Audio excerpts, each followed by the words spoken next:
Hello bachcho, let's read the question. The question says that a block is projected along a rough horizontal road with a speed of 10 meter per second. If the coefficient of kinetic friction is 0.10, how far will it travel before coming to rest? तो यहाँ पे एक block है जिस block को project किया गया है एक रफ हॉरिजॉन्टल रोड के ऊपर विथ स्पीड 10 मीटर पर सेकेंड। तो इनिशियल स्पीड क्या है ब्लॉक का 10 मीटर पर सेकेंड है। If the coefficient of kinetic friction is 0.10, kinetic friction क्यों होगा? क्योंकि the block is in moving condition, block moving है, मोशन पे है इसलिए। तो यहाँ पे क्वेश्चन यही है कि कितना दूर तक जाकर ये ब्लॉक रेस्ट पे आ जाएगा। ब्लॉक का इनिशियल वेलोसिटी था 10 मीटर पर सेकेंड की, लेकिन कितना दूरी तक जाके ये ब्लॉक का फाइनल वेलोसिटी बन जाएगा 0। तो u होगा 10 मीटर पर सेकेंड, इसी ब्लॉक का फाइनल वेलोसिटी होगा 0। तो यहाँ पे देख लीजिए कौन सा वेलोसिटी ज्यादा है, initial speed is greater than final speed. इसका मतलब है यहाँ पे एक्सीलरेशन नहीं होगा, जो भी होगा दैट इज डिसीलरेशन। तो यहाँ पे the block will experience the deceleration. Deceleration का मतलब क्या है? That is negative acceleration. That means acceleration का डायरेक्शन का ऑपोजिट डायरेक्शन में है, नेगेटिव डायरेक्शन में होगा डिसीलरेशन। तो इसका फ्री बॉडी डायग्राम क्या होगा देख लीजिए। इसके लिए पहले एक ग्राफ हॉरिजॉन्टल सरफेस ड्रॉ कर लेते हैं। This is the rough horizontal surface. तो इसके ऊपर है एक ब्लॉक, जिस ब्लॉक को प्रोजेक्ट किया गया है हॉरिजॉन्टल डायरेक्शन में, और ये वाला जो सरफेस है that is rough horizontal road. तो इस ब्लॉक का इनिशियल स्पीड है u इक्वल टू 10 मीटर पर सेकेंड। मान लीजिए कि इसी डायरेक्शन में towards this direction the block has been projected. तो इसी डायरेक्शन में ब्लॉक मूविंग होगा, मूव करेगा, इसी डायरेक्शन में ब्लॉक का मोशन है। तो हमको पता है कि फ्रिक्शन फोर्स का काम क्या है। Friction force always opposes the relative motion. Friction force always opposes the relative motion. Friction force motion का ऑपोजिट डायरेक्शन में काम करेगा। तो इसका अगर फॉरवर्ड डायरेक्शन में है motion, direction of motion is in forward direction, तो इसका ऑपोजिट डायरेक्शन में होगा फ्रिक्शनल फोर्स का डायरेक्शन। तो एफ के का डायरेक्शन होगा ऑपोजिट टू द वेलोसिटी। अब देखिए यहाँ पे बोला गया है कि डिसिलरेशन होगा। तो अगर एक्सीलरेशन होता, अगर इस ब्लॉक का एक्सीलरेशन होता, तो एक्सीलरेशन का मतलब क्या है? स्पीड को बढ़ाना। स्पीड को बढ़ाना मतलब ब्लॉक का मोशन पहले से ज्यादा करना। तो फॉरवर्ड डायरेक्शन में होता है एक्सीलरेशन, लेकिन यहाँ पे हो रहा है डिसिलरेशन।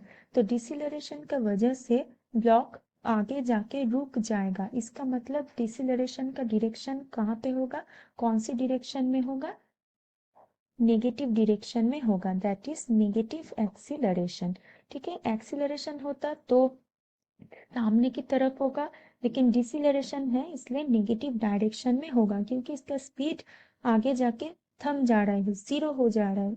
इसका मतलब क्या है? It is preventing the direction of motion, it is preventing the block to move forward. ठीक है, इसलिए इसका डायरेक्शन पीछे की तरफ होगा, डिसिलरेशन का डायरेक्शन।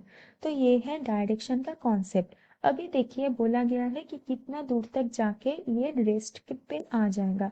इसके लिए पहले फाइंड आउट करना है frictional force. Frictional force is equal to kinetic frictional constant into R. तो यहीं पे देखिए इसका वेट होगा mg, that is acting vertically downward, और यहाँ पे एक नॉर्मल रिएक्शन फोर्स भी रहेगा due to the horizontal rough surface. तो R इक्वल टू होगा mg। ठीक है, तो म्यू के R के जगह लिखते हैं mg। Normal reaction force is equal to weight and it will act in opposite direction of the wait.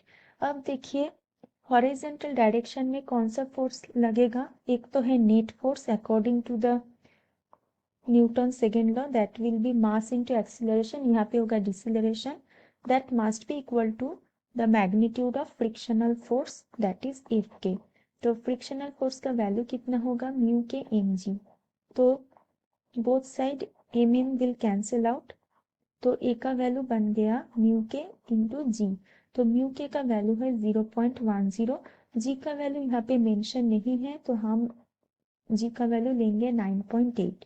तो 9.8 इंटू 0.10, तो ये आएगा 0.980 मीटर पर सेकेंड स्क्वायर। सो डिसेलरेशन का वैल्यू आ गया 0.980 मीटर पर सेकेंड स्क्वायर। अभी करना है फाइंड आउट द डिस्टेंस।